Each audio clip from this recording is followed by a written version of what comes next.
What would you tell yourself 10 years ago that would set you up for better success today? Invest sooner.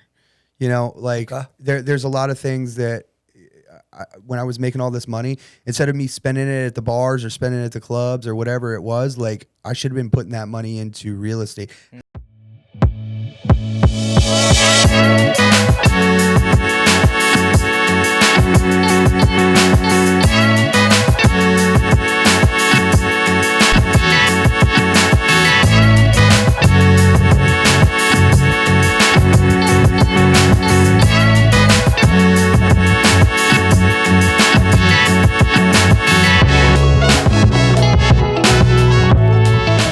Let's Talk Assets podcast. I'm one of your hosts, Chris A. Williams. I'm joined by my co-host, Giovanni Paradise. Today we have a very special guest for you. Our first guest on the Let's Talk Assets podcast.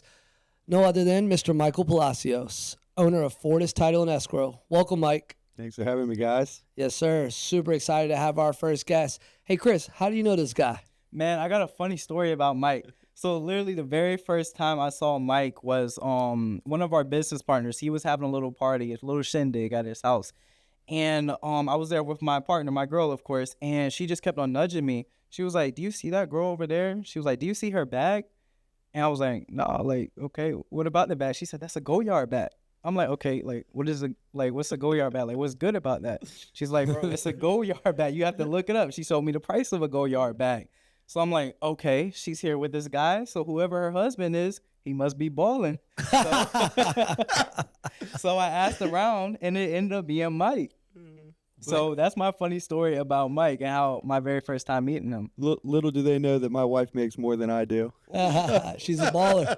Okay. Yeah, she's got her own company. She does very well at. She's been doing that for a while now, but I did make the mistake. It was probably about 5 years ago, maybe 4 or 5 years ago. We went to New York for the first time for Christmas with some other couples, and everybody had nice bags, and they were like, we got to hit Louis Vuitton. I'm like, we got to hit what? And they were like, Louis Vuitton. We're gonna get this. We're gonna get that. And I'm like, yeah. I'm just racking up the numbers in my head, and like we go there, and she grabbed a couple.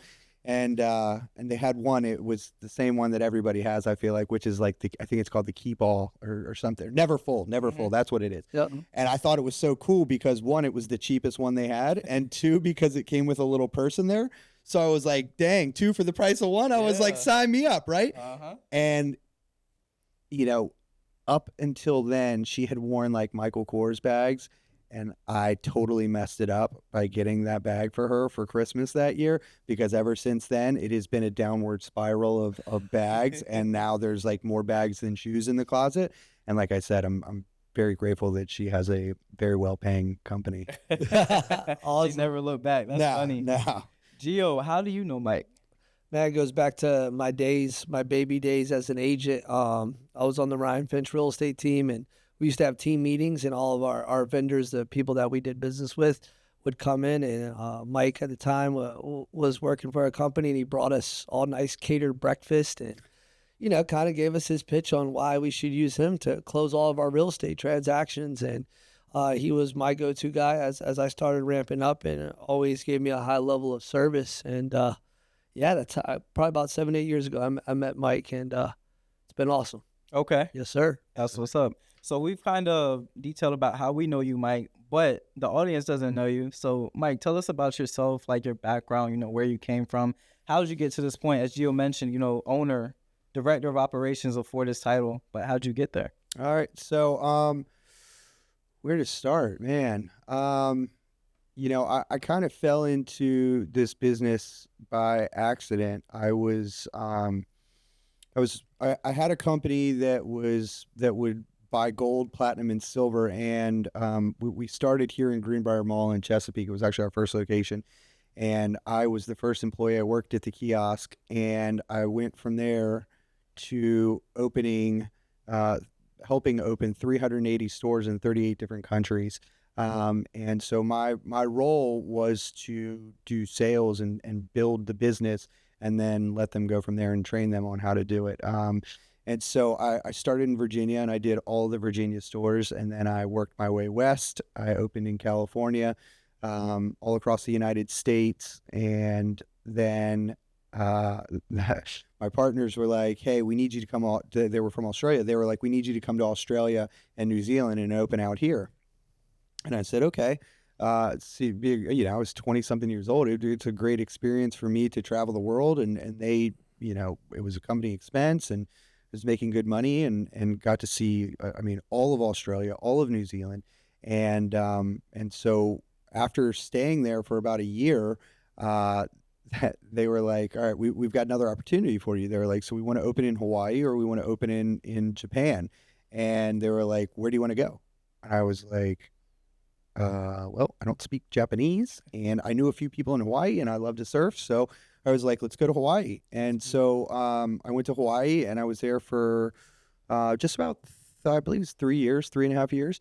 And I had 5 stores there throughout all of the islands. And then I had 1 in Guam. We were the #1 store in all of the whole company, which was 380 stores. We had the highest grossing stores. And I came back in 13 and Can I rewind you a little bit there? Sure. So you're in Hawaii, you're working with this company, you've obviously grown with them. Yeah. You guys have grown together. And Hawaii, obviously a beautiful place to live. What was your mindset? I mean, you said you're late 20s at this time? yeah, I was, yeah. Later Because I turned dirty 30 in Hawaii. We celebrated my 30th in Hawaii. Okay, beautiful. And so what was your mindset with this company? Obviously, you're making good money. You're living a good lifestyle. You're in a beautiful place.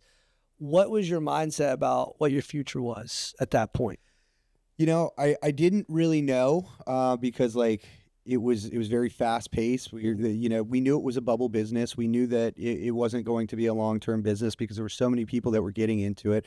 And the way that the gold had risen in price, it started at $600 an ounce when we started it got close to 2,000 when I was in it. And so we got to ride the high of that, and it was awesome. And me being so young and not really knowing what a real bubble business was, I just thought that this was something that was going to go on for forever. And then when I realized that last time I checked, I think it was 38 or 40 something stores buying gold within a 5-mile radius of my stores. I mean, we had saturated the market. So it was time for me to kind of pack up my stuff and come back here. The business continued to go. I came back here because, like I said, it was a very fast-paced business, and with fast pace comes partying and all of the glitz and glam of being a single guy in his late 20s making a lot of money. And I had the high-rise condo 2 streets off from the beach with security. I mean, I had a movie theater, I had pool, hot tub, tennis courts, putting green, security, everything. It was sick. And I was living in Hawaii. I mean, it was like no bad days That's there. sick. Yeah, it was great. And I was very fortunate to have lived in Hawaii and it all paid for by the company, and still make a bunch of money on top of it. So 2013. So walk us back. You kind of gave us that whole experience, right? You're living in Hawaii. Obviously, lifestyle is a lot different from being raised here in Virginia Beach. You were born and raised here, right? Yeah, Virginia Beach, Virginia. Yep. And so obviously, you got year round action, sunshine, tourism, everything. So you pick up, you move back home. Yep. What was the plan when you're on that flight, right? It's not a short flight. Sure. I bet 10 a lot hours. Yep, 10 hours. Yeah. A lot probably goes through your mind. Did you have a plan when you're on that plane? No. I didn't. I was actually coming home to visit for Christmas, and the plan was to go back, and then it just didn't end up working out that way. I was basically asked not to come back, and that was due to the fast-paced life. I was partying a lot. I was drinking a lot. I was spending a lot. I was actually spending more than I was making. And so I didn't have a plan. And so, the first move was like, where am I going to live? What am I going to do? And so, at 30, 30 something years old, I was like, well, I guess I'm moving back in with mom. And you know, I've got a younger sister. She's 26.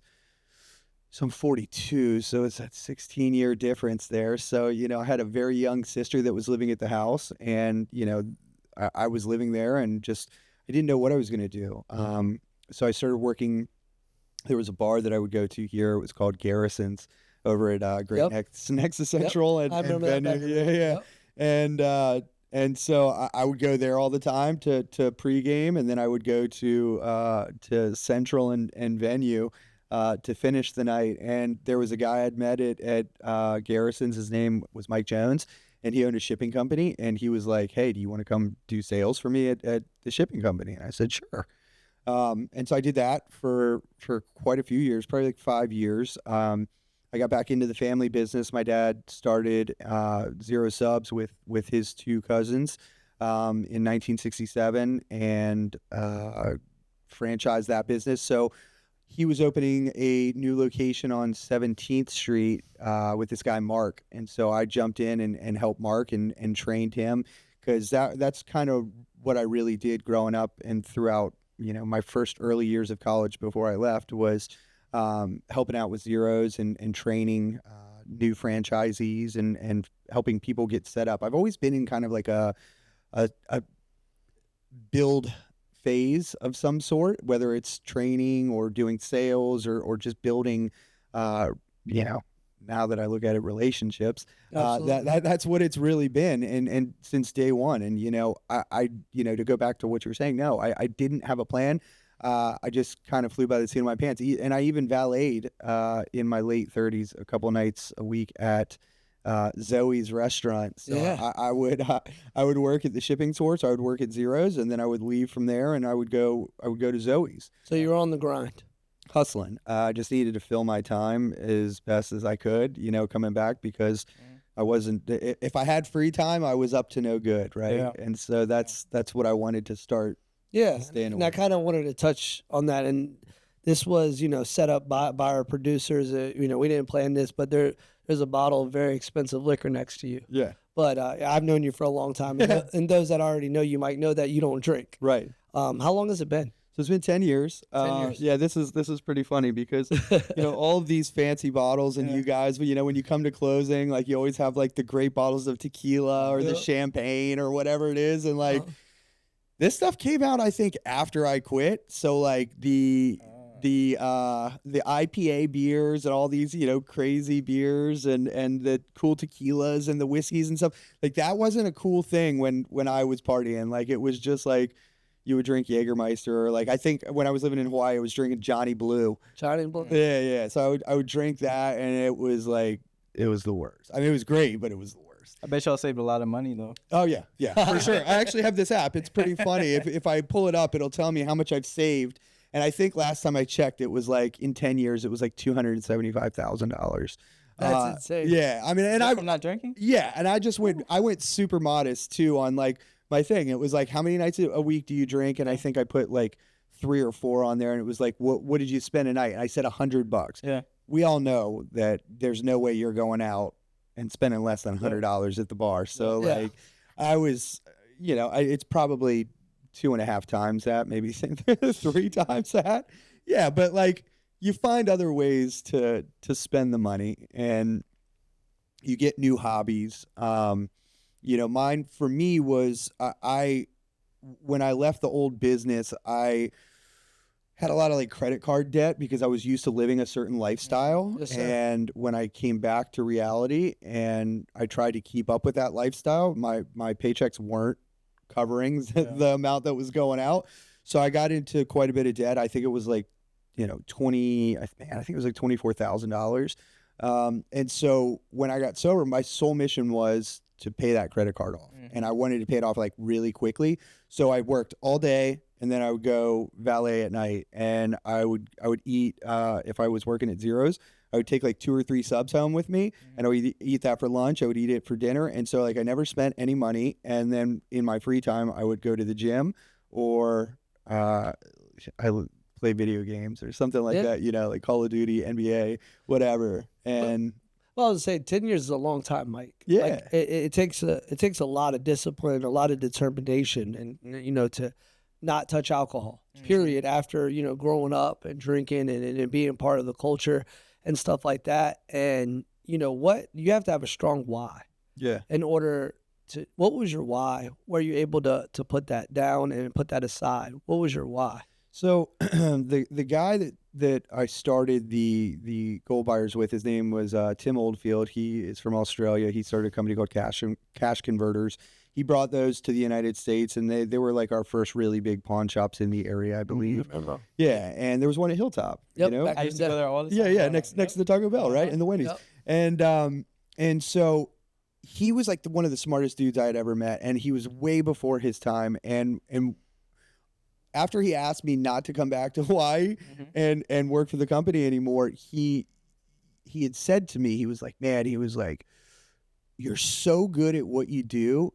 He was like, but, and there was always this but, like, you're not living your true potential because of X, Y, or Z. And so, like, it didn't click until, one day when I was like, I just can't do this anymore, right? And I had woken up on the floor of some stranger's house, and I was super hungover. It was my sister's 16th birthday, I believe, which is also December 24th, so Oh, right Christmas before Eve. Christmas. Yeah, so I came home after this like crazy bender. I felt terrible, and mind you, home was my mom's house, and so I've got all my family there. Her birthday. It's all about her, and I come in and I just look like crap. And I just saw how upset they were again, and I was just like, you know what, I can't do this anymore, right? And so I promised myself that day that I would never do that again. I just couldn't do it to my family anymore, and I need to make up for all the time that I had just partied everything away, right?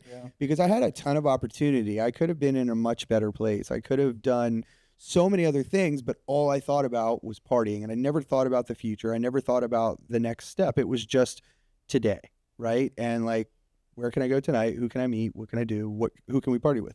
And there were lots of great times, but like, they weren't really good times. The good times are now. The real times are now. The experiences in life, lessons that I'm going through now are so much better than what I was doing back then. And it's my why is, I want to have the best family, which I do, and I want to be able to give them everything that they deserve. And like, I also want to show my children that you get rewarded with hard work, right? And I don't ever want to see them to see me laid up in a bed, hungover, not doing anything because daddy had too much last night or because of this and that. And like, I'm proud to say that like my kids are 10 and 2, and they've never seen me drunk. They've never seen me drink, and they never will, God willing, So like Absolutely. my thing is like, I just keep it simple, and I just, my dad used to tell me this one thing as a kid. He'd always be like, Spike Lee, and I'm like, what's that? He's like, do the right thing. And so like, I tell my I kids like that. yeah, right. And that's all I want to do is do the right thing, right? Absolutely. And that motto works for me in all aspects of life. It is in business. It's in my personal life. It's in my family life. Everything. Just do the right thing, and good things will happen. The long-term plan, is starting to work now that we've opened Fortis, and we've got that going. Can you tell us a little bit about that, Mike? I mean, I know you left us off. You were working. You had 3 jobs. Yeah. Kind of grinding nonstop. Fortis Title and Escrow wasn't your first stop, Right. In the title and escrow business, correct? Yeah. And so, can you walk us through a little bit of your journey of what led you to where you are now, to becoming an entrepreneur? Sure. Yeah. So, I had been valeting, I'd been working at these places, and a buddy of mine was in the title and escrow business, and he was like, you really got to do this. I was like, no, I don't want to do this, man. This isn't anything I'm interested in. He's like, no, you got to. He's like, you'll be really good at it. And I'm like, I don't want to do it. And then like, after some thought and consideration, I was like, you know what, I'll do it. And I sat down with the president of the company and we spoke about, how much money I could make potentially. And I was like, he said, if you go really hard, you can make this. And I'm like, dang, that's a lot of money. There's more than I was making in the gold business, right? And so I just went hard, man. I reached out to every single person I knew that was in the industry, and I kept reaching out to them. Even when they told me no today, I would call them tomorrow and be like, hey, what about today? And I would just Follow up. Yeah, Follow up. hey, it's the FU, man. It's the biggest thing ever. Like the most successful dude in town, his name's Steve Ballard, and if you knew him, he curses like a sailor, right? And so his biggest claim to his fame is his FU. And if you knew him, you're like, oh man, he's definitely cursing right now, right? And then no, it's his follow-up. So he's got a book in his bathroom, his plane, in his own plane, in his office, everywhere. And all he does is writes down stuff, and it's his follow-up game. And so his follow-up game is the best. And so that's always stuck with me is the follow-up. And so my follow-up game is just really hard. And, so I kept doing that and following up with people, and where they told me I could be, I was there in a year. And then I surpassed that, and then every year just got bigger and bigger and bigger. And then I got my first big account, which was First Class, where I met you, which was awesome because like I'd gone after single agents and always gotten a bunch of like single agents or loan officers sending me like a refinance every here and there. And then like I got my big break and I got First Class. Walk us through that. How did you catch a big fish? Yeah, so that actually I won't take the credit for it because I don't think that I am the one that really landed it. I'm the one that passed the information along to land it. I heard that they were getting rid of their title company, or their title company was going out of business, something like that. And so I ran and told the president of the company I was working at. I was like, we got to get First Class. Like, I know that you talked to Ryan Finch before. Like, call him right now. Call him right this second. Like, I've talked to his sister. I talked to an agent who's also talked to him. And like, I don't know him. We went to high school, but you have a relationship with him. Just call him. Just do something. And like, and I think they ended up talking and, like very shortly after or something like that. And worked out the small details and we ended up getting the account and I got to be the sales rep on it. And so, my job was to build the business within First Class, which is super cool because, to see where they started, I think I've been working with First Class for 8 years now. And to see where they started to where they are now is like night and day. Crazy. And it's just so crazy to see them explode in the way that they have, because like, if you've ever talked with Ryan, like Ryan's 10 steps ahead of everybody else, I feel like. So when he's talking to you, you're almost like, what are you talking about, man? Like, I don't understand what you're saying. Yeah. And then, a couple months go by or something, you're like, oh, dang, that's what he was talking about. And you're like, this dude's living in the future, right? And so I got them. We ended up having an opportunity to hop in with, I think it was Chantel Ray Real Estate at the time, and so that was like I think my second really big account, and then it just it just kept going and going and going, and it was like all the stars aligned, and I just couldn't miss. Like I was getting all these big teams, I was getting all these lenders, and then I started branching out, and the business was really good, and I was making a ton of money. And it was great. Where we kind of, went different ways was they went more of a national route and I'm a purchase and sale guy. Like I do retail, which is your residential. So me calling lenders to try and get them to send me business was really not my thing. And so, after a while, I was like, I just really want to focus on the process, and I think that there's a better way. I think that I can simplify this, and I think that we could do X, Y, Z.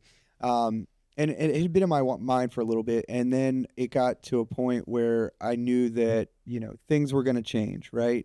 And I was like, I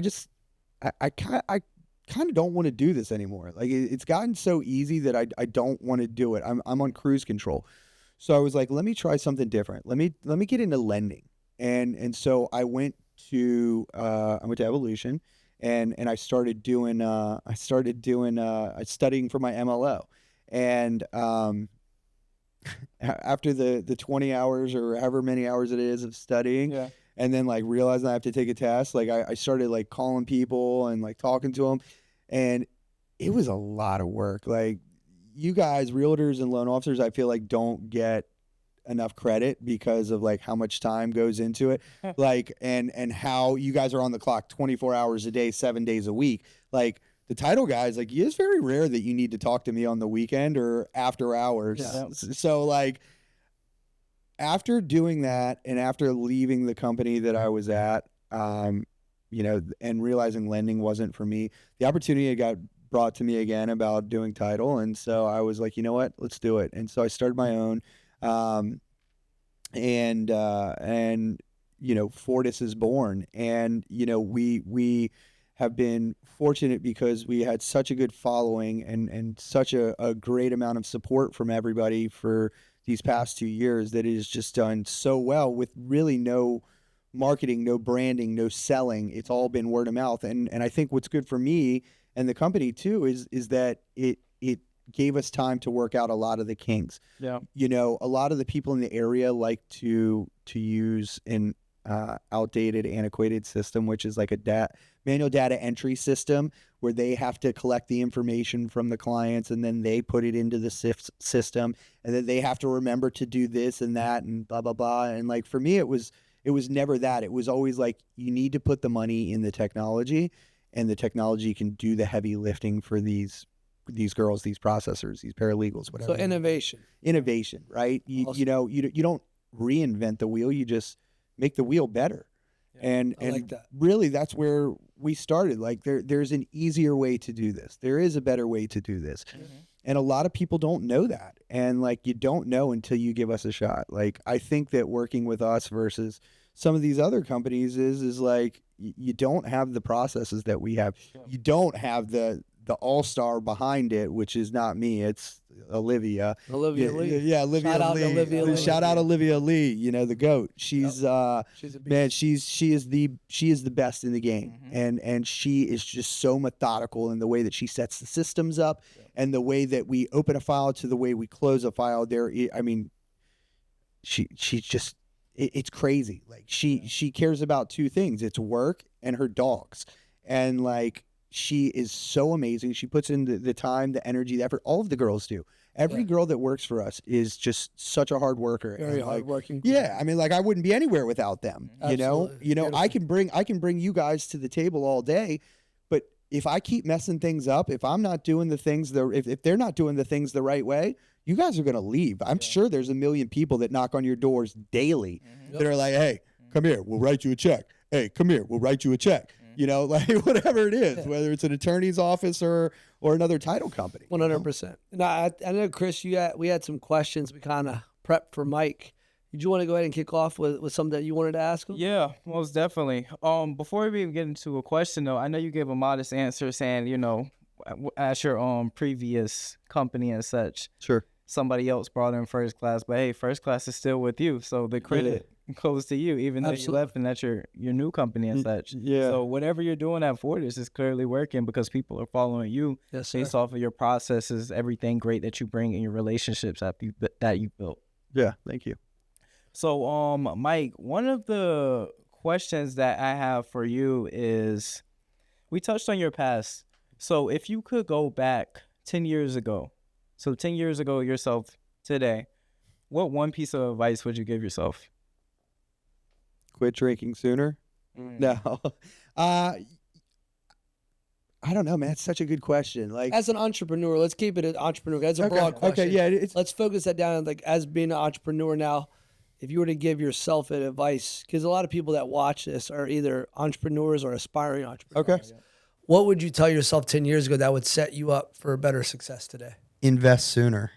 You know, like Okay. there's a lot of things that when I was making all this money, instead of me spending it at the bars or spending it at the clubs or whatever it was, like I should have been putting that money into real estate. Had I bought real estate in Hawaii when I had the opportunity to, like, man, you would've been I'd rich. be so rich right now. It's not even funny. Like that, it's nuts. I've got a friend Evan that lives there, and he eats pancakes for breakfast every morning. He eats beans and rice, peanut butter and jelly, and like he works on his house himself.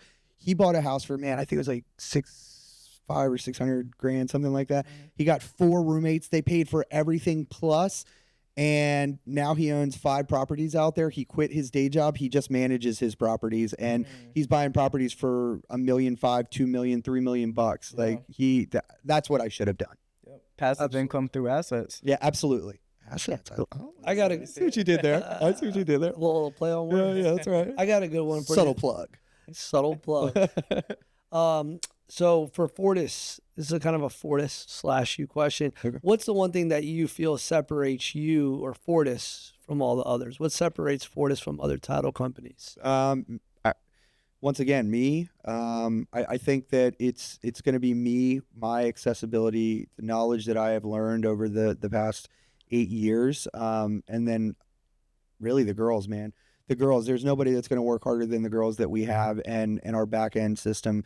Our back end system is there's nothing like it. It's got integrated AI into it. It's the best. It does 10 people's job. There is nothing that system can't do better than a human being. I love it. Okay, so Mike, I have a question also too. So Fortis is a title company, right? Yep. Not everybody knows what title companies are for and kind of what they do. Some people think title companies aren't even needed. Like, say someone buys a house cash, they're like, I don't need that. Sure. Can you kind of explain why? Like, what's the importance of a title company, and why is a title company needed? Well, what's so funny is I went through that today. So this is a very important question. I bought a house today, or put a house under contract today for cash, and she was asking me, like, why do we need a title company? Oh, wow. So Mike's gonna So explain. you why. just want me to hand you the cash? Yeah. Is that how this goes? Look, there's people literally older, especially older sellers, like, hey, just bring it me in a briefcase. I'll sign you over the deed. Yeah. I mean, that would be really nice. Yeah. I mean, if you guys got briefcases of cash, y'all can just bring me one too. I'll take it. Right? No, so what we do is we clear title to make sure that there's clear and marketable title for your buyers. And then also if you're selling a piece of property, that same thing when the other side is buying, because Virginia is a dual settlement state. So the buyer chooses their closing company and then the seller chooses their closing company. You want to make sure that there's clear and marketable title on their side. So if they have any liens or judgments that need to be paid off, we get those for them and we pass that off to the buyer's title company. We also disperse all of the proceeds. So, the lender is going to send us their wire. We're going to take that. We're going to pay the seller with that wire. And then everybody else, if there's any invoices on there, that's how the commissions get spent. We pay everybody as the buyer's title company in Virginia. We pay everybody. There's one settlement company, which is the buyer's title company.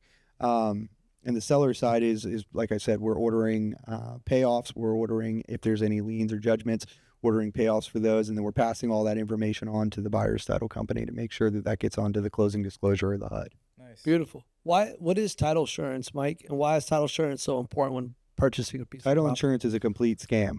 No, I'm just kidding. Title Good insurance. job. Yeah, he's Yeah, I was yeah, like, what? wait a minute, is it really? He was like, go, cut. No. He's like, I just paid you for title Wait a insurance. second. Right? I just bought a No, title insurance is great. It is the reason that we're in business, obviously. A title search goes back 40 years, 60 years, could go back 100 years, just depending on how long it needs to go back for. Standard, I believe, is 40 years. But the reason that we go back is because if there's any kink in the armor, right? So if some person misses something for some reason, because there is people that are going over the chain of title, and people make mistakes. Until we're all on blockchain or we've got robots doing everything, there is going to be error. And that's what title insurance is for, So title insurance covers you for anything prior to you owning the property. If there's any liens, judgments, heirs that never signed off on the property being exchanged, all of that stuff is going to be covered in title insurance. That's beautiful. Yeah. And it's funny because like I see so many people like skip it, right? And Yeah. not Yeah. so many, but it is optional here. And so you do have people that are like, oh, it's $1,000, $1,200. It's a one-time fee for the most expensive thing that you're ever going to purchase. And it's So gonna save you a lot of money. right, it saves you a ton of money in the long run. And like perfect example is I had somebody bring me a deal the other day, and this is probably my favorite one. And I can't remember exactly what the judgment was for, but let's say the judgment was, you know, $5,000, $4,000, something like that. Well, it was 19. It had been filed 19 years ago. The seller knew that it was on there. And they were like, hey, I'm thinking about selling this house. Let's order a payoff on this thing. And I don't have owner's title insurance, right? So let's file, let's see how much the payoff is. And I'm like, okay. So we get a hold of the people that filed it 19 years later. And we're like, hey, so-and-so's got a judgment on the property. We just need to get this taken care of. Yeah. How much is it? It ended up being like $42,000 with compound interest. That hurts. Yeah. And it's like, Wow. had they just paid the $900 that it would would've have been cost good. them, Yeah, they would have been saved fine. But now they can't sell their house, this investment property, because they owe $42,000. Yeah. And they're like, well, I don't want to pay the $42,000. I'm like, you should have paid the owner's title insurance if you want to sell the house. Yep. It's like it. car insurance. Right, Like, it is oh car- man, you don't need it until you get into an accident. Until you right? get into an accident. And right. you don't. I've had to use title insurance before. Sure, and I so have haven't- we. You know, and I haven't been in the business for, you know, as far as buying a bunch of property for years and years and years. And we've had to use it. And it saved me, you know, $50,000, $60,000. Yeah, it's insane. So to spend $1,000 and save 50 or 60, because look, it may be something that mine happened actually retroactive. It basically, one of those companies was MVR or whatever. They put a lien on property. yeah. So it didn't show up in the initial title search. After remember we that. closed, it filed. And when I went to go resell the property, there was a lien on my property. Yeah. But I had title insurance. So thank God I had that, or it would have been very expensive. Yeah, because it would have came out of your pocket. What do you think's one big myth or common myth or thing that is misunderstood about your industry or your business? That you have to use an attorney for closing.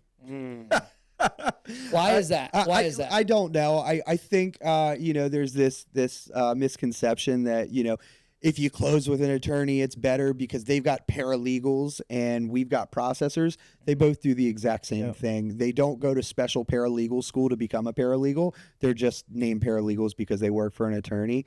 I do think attorneys are great in the fact that they can give you legal advice. You know, we work with a couple and we do that because when we need legal advice, we have to go to somebody that is an attorney, has a law degree. Absolutely. You know, but they don't do anything different than we do. There is never a time that I have seen, in my opinion, did I get all of the asterisks before I get reamed for this one, that an attorney looks over every single document that comes over to their office. It's always going to be, not always, for the most part, it's going to be a processor or a paralegal that looks over it. Yeah. And the attorney won't come in until after the fact. When there's a problem. When there's a problem. Exactly. Right. So Because they're getting downloaded with them. You could tell, I've been through this, obviously, doing a lot of real estate transactions. you do? Yeah, a little bit. You've done a few. Yeah, I've done a few. I've dealt with this where the paralegal knows what's going on, the lawyer taps in, and the lawyer like doesn't know what's going on, and like what they say doesn't make sense. Right. You got to recap them up. Yeah, recatch them up, and then you got to you know. I mean, there's been lots of times where Olivia, you know, has gone toe to toe with some of the biggest in the area, and Yep. she's right. Now this is for Virginia, for This is our for Virginia. viewers, for our Virginia, Yeah. because you got title theory states, you got attorney. You do have, theory states, right? you have attorney states, which North Carolina, South Carolina, Georgia, New York, Yep. Jersey, Massachusetts. Massachusetts. You got to use an attorney. So Yeah, if you you're in have those to. states, Right. make sure you look up and research. But we're talking about Virginia. We're talking about Virginia. And Fortis also operates in Florida. So we're in Florida, Ohio, Virginia. Yep. And so we really actually started in Florida. You Which is know, beautiful. Which is great. Florida's been love phenomenal. Florida. Florida's been my favorite by far. You know, not only do I love being in Florida, but like Yep. you get both sides of the deal in Florida. So the listing side actually drives where the buyer side closes in Florida. And the listing side also pays for the most part, pays for owner's title insurance for the nice. buyer. And that's why they get to drive the traffic. That's in majority of the counties. Miami-Dade is different, but majority of the other counties, it is the sellers paying for the owner's title insurance.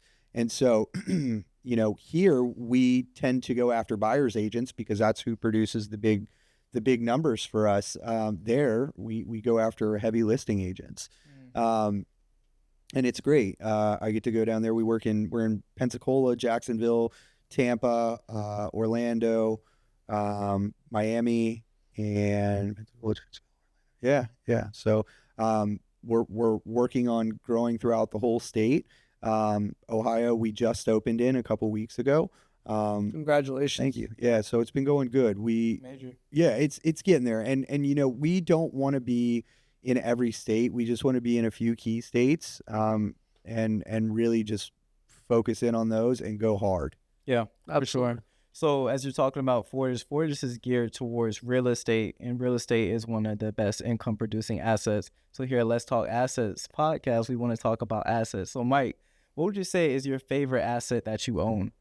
Ooh, I'm a big fan of my house. I like my house a lot. I've been fortunate. My brother-in-law is a high-end watch dealer. He's kind of the GOAT in his industry, and I've come across a few of my Grail timepieces that I just keep in a safe. I wear occasionally, but these were things that I didn't ever think that I was ever going to be able to afford. And, I was fortunate enough to get some of the watches that I really wanted. And, hopefully one day I can pass those down to my kids. But I got lucky, I got in it just like a house, right? I got in at a really good number. And now those watches have appreciated by, tenfold. My house, I got my house at a super cheap, in Great Neck, and my house is worth 2.5 times the amount that I paid for it. Going back to your 10 years ago question, had I had multiple of those right throughout this area, I could have bought houses here. There was nothing stopping me from buying. I could have bought my grandmother a house. I could have bought my mom a house, but I was spending the money on booze and partying, right, and girls, and I would go back. I would buy the houses, pay off the mortgages, and just cash flow.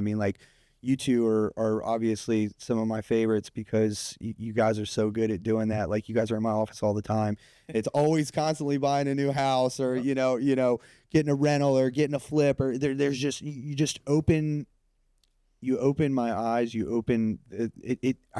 It's crazy because I feel like in Virginia Beach, there's so many people that are, Virginia Beach is this big, right? And there's so many people that either came from money or they built their business and it was very specific, right? And so they don't ever think of these outside ways to get property. I would have never thought to buy a property subject to, or owner finance, any of that stuff.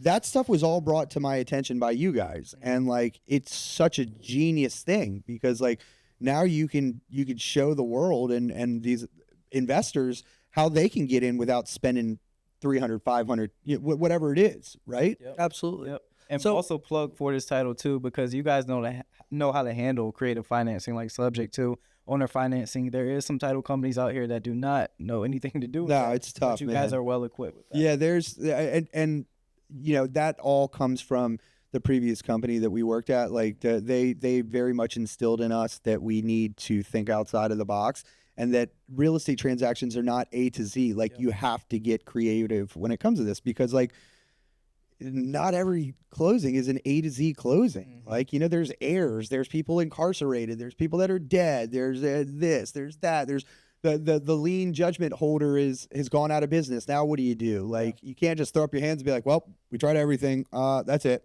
Move on. I would lose you guys for forever. We have to figure it out. Yep. Absolutely. What would you say, Mike, to everyone that's watching this that maybe is either A, thinking of becoming an entrepreneur, starting that journey, or has just started their journey? What would you say to them, the biggest piece of advice or biggest lesson maybe you've learned that you can give them when it comes to starting a business? Yeah. So It's not for the faint of heart. That's for sure. It is. Amen. It's tough, man. It's a hard business, like being in the restaurant industry with my dad for a while. That was tough because you're on 24/7, very much like you guys in real estate. You don't get to see your family much. So just know that, like, if you're gonna start a business, if you're gonna become an entrepreneur, like, it's gonna take away from something else. And like, life is a pendulum. And so if you're giving more here, it's gonna take more from here.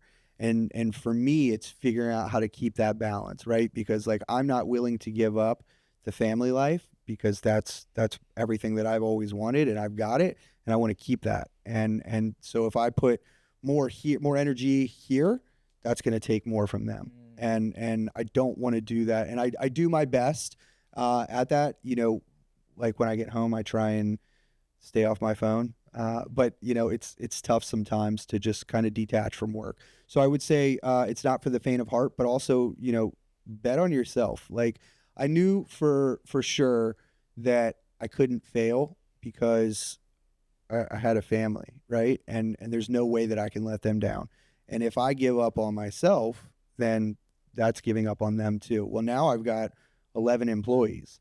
So if I give up on Fortis, then I'm giving up on 11 employees plus my family, and they've got families. So, like, it's nonstop. You have to keep innovating, right? It's a different level of responsibility. It is. Right? It is. All I had to worry about before was sales. Now I've got to worry about, if Stacy feels sick today, who's going to cover her position? Or if a notary just decides not to show up in Ohio, how am I going to get that fixed up? Like, Absolutely. if the money doesn't go out, what happens? Like, there's so much more to think. Insurances, payroll, everything. There's just so many small things, bank accounts, that you don't think about when you work for somebody else. So putting it all together, putting it down on paper, having a solid game plan of what you're going to do, I think is pretty good idea, or is good advice, not good idea. And then executing. You're gonna fail, you're gonna mess up, but you have to keep getting back up. You have to keep going, and you keep pushing through, and you figure out what not to do next time. And that's where I'm at now. My path to Fortis wasn't the best, and if I could redo things, I would redo them. There's bridges I would like to mend. There's people I would like to apologize to. There's things that I would do better as a person. And, I didn't realize that until now, not today, but, recently, in the past few years. And so that's one of the things, like, you just need to know that there's stuff that you're going to have to figure out along the way. Yeah, for sure. So, Mike, one last question for you. What would you say is the biggest asset you can offer to someone? In personal or in business? Either or. You pick your poison. I think that's a really tough question. I think, man,